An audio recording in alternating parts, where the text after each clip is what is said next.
इश्क, बगावत और फिर लिव इन में 35 टुकड़े। ये वो खौफनाक हत्याकांड है जिसने न केवल दिल्ली को दहला दिया बल्कि पूरे देश को भी झकझोर कर रख दिया है।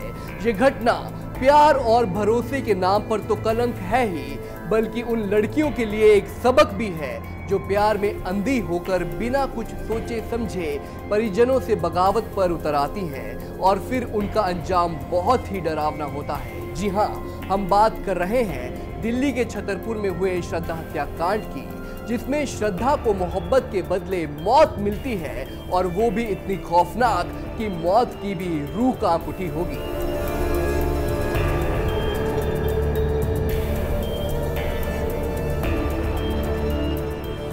महाराष्ट्र के पालघर की रहने वाली 27 साल की श्रद्धा, जिसका पूरा नाम श्रद्धा विकास वालकर था, साल 2018 में मां, भाई और पिता को छोड़कर पहली बार नौकरी की तलाश में मुंबई आती है।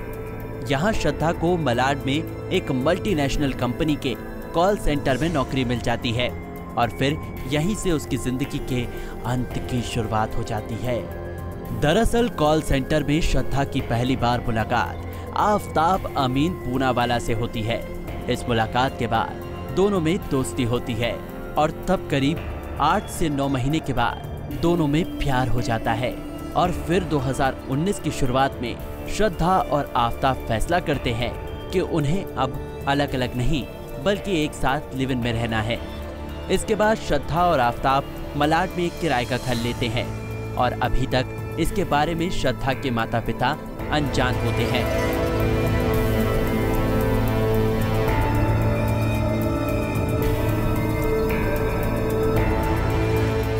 आफ्ताब के साथ लिव इन में रहने के कुछ दिन बाद श्रद्धा अपनी मां को पूरी सच्चाई बता देती है, जिसके बाद मां से होते हुए बात पिता मदन तक पहुंचती है और फिर दोनों मां बाप श्रद्धा के इस फैसले का कड़ा विरोध करते हैं।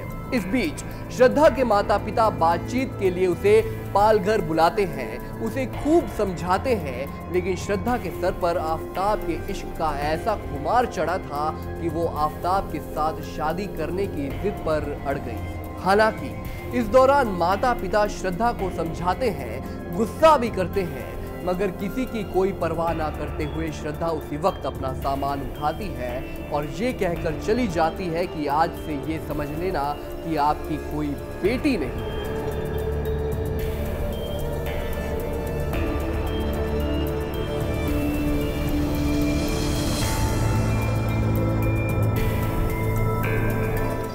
आफ्ताब के प्यार में पागल श्रद्धा अपना घर और अपने परिजनों को छोड़कर चली जाती है, जिसके बाद से आफ्ताब अपने असली रूप में आता है और फिर श्रद्धा को प्यार के बदले नफरत और प्रताड़ना की ऐसी मार मिलती है कि वो तड़प उठती है।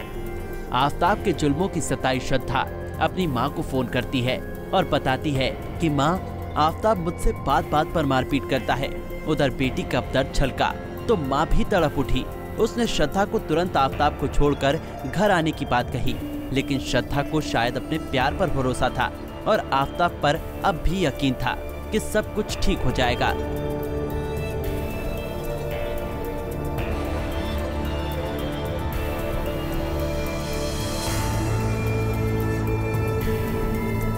प्यार और नफरत से भरी श्रद्धा की जिंदगी में कसमकश की जद्दोजहद अभी जारी ही थी कि 23 जनवरी 2020 को उसकी मां सुमन की मौत हो जाती है। मां की मौत पर श्रद्धा अपने घर आती है और फिर सारी रस्में पूरी कर वापस आफ्ताब के पास चली जाती है। मां की मौत के बाद 15 से 20 दिनों में श्रद्धा और उसके पिता के बीच कुल 2 बार फोन पर बातचीत हुई थी और इस बातचीत में श्रद्धा ने पिता को भी आफ्ताब की घिनौनी करतूतों के बारे में खुलकर बता दिया था।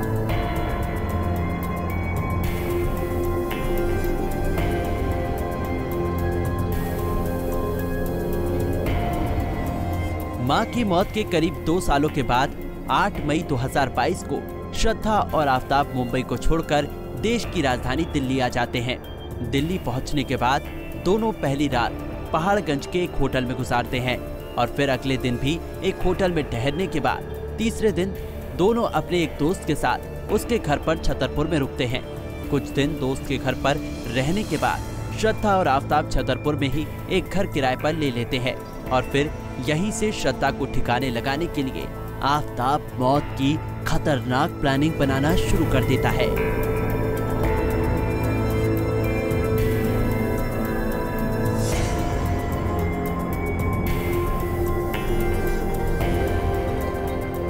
दिल्ली के छतरपुर में आफताब को एक कॉल सेंटर में काम मिल चुका था और श्रद्धा नौकरी की तलाश में भटक रही थी। वक्त गुजरता गया और दोनों का प्यार धीरे धीरे नफरत में तब्दील होता चला गया, क्योंकि श्रद्धा शादी करना चाहती थी और आफताब लगातार उसे टालता जा रहा था। दोनों में रोज झगड़े होते थे और यही सिलसिला चलते चलते दिन 18 मई की वो काली रात तक पहुंचा जब आफताब इंसान से हैवान बन जाता।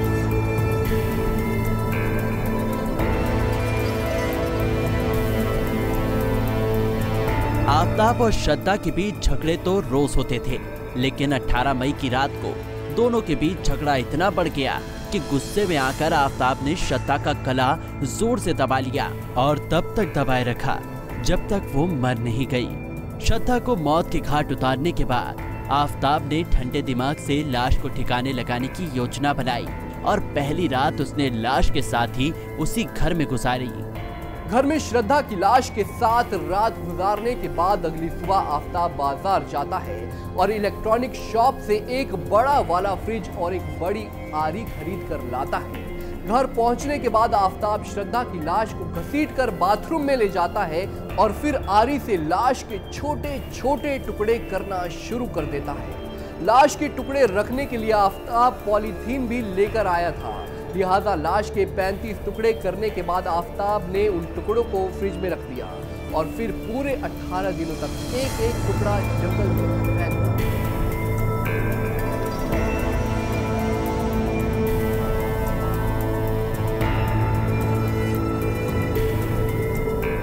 जिस दिल्ली में देश के सबसे ताकतवर लोगों का बसेरा होता है, जिस दिल्ली के चप्पे चप्पे पर 90,000 पुलिसकर्मी तैनात रहते थे, उसी दिल्ली में बेखौफ होकर आफताब ने सबकी आंखों में धूल झोंक दिया और 18 दिनों तक श्रद्धा की लाश के एक एक टुकड़ों को महरौली के जंगल में ठिकाने लगाता गया। जी हाँ, लाश के टुकड़ों को जंगल में फेंकने के बाद आफताब बेखौफ हो गया था। उसे यकीन हो गया था कि अब वो किसी के पकड़ में नहीं आएगा, लेकिन ऐसा हुआ नहीं।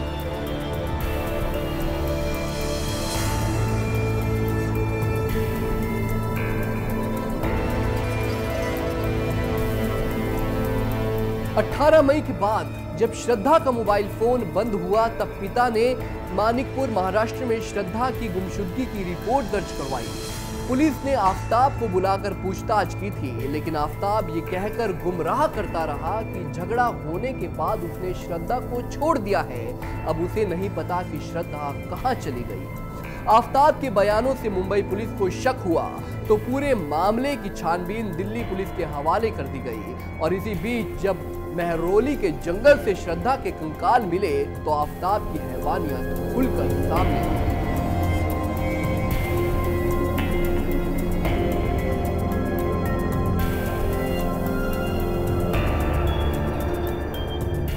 दिल्ली पुलिस को जब महरौली के जंगल में कंकाल के टुकड़े मिले और फॉरेंसिक जांच में वो श्रद्धा के पाए गए, तो पुलिस ने बीते सोमवार आरोपी आफताब को धर दबोचा।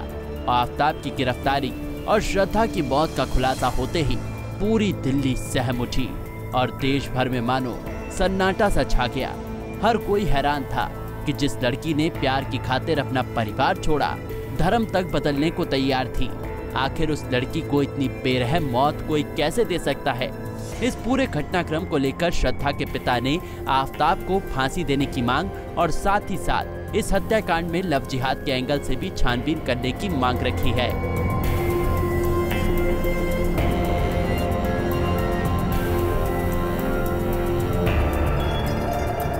पालघर की श्रद्धा तो अब इस दुनिया में नहीं रही, लेकिन अब भी ना जाने ऐसी कितनी श्रद्धा होंगी जो प्यार के अंधे जाल में फंसकर ऐसे हैवानों का शिकार बन सकती है। क्योंकि आजकल की दुनिया में घुमाने और चांद तारे तोड़कर लाने का वादा करने वाले आशिकों की कमी नहीं है, लेकिन इनमें कौन आफताब जैसा हैवान निकलेगा, कोई श्रद्धा इसका अंदाजा नहीं लगा सकती। बहरहाल श्रद्धा हत्याकांड को लेकर आपकी क्या राय है, कमेंट बॉक्स में जरूर बताएं। हमसे जुड़े रहने के लिए हमारे YouTube चैनल को सब्सक्राइब करें और नई वीडियो की नोटिफिकेशन के लिए बेल आइकॉन को दबाएं। अगर आप ये वीडियो Facebook पर देख रहे हैं तो लाइक जरूर करें और ज्यादा से ज्यादा शेयर करें। धन्यवाद।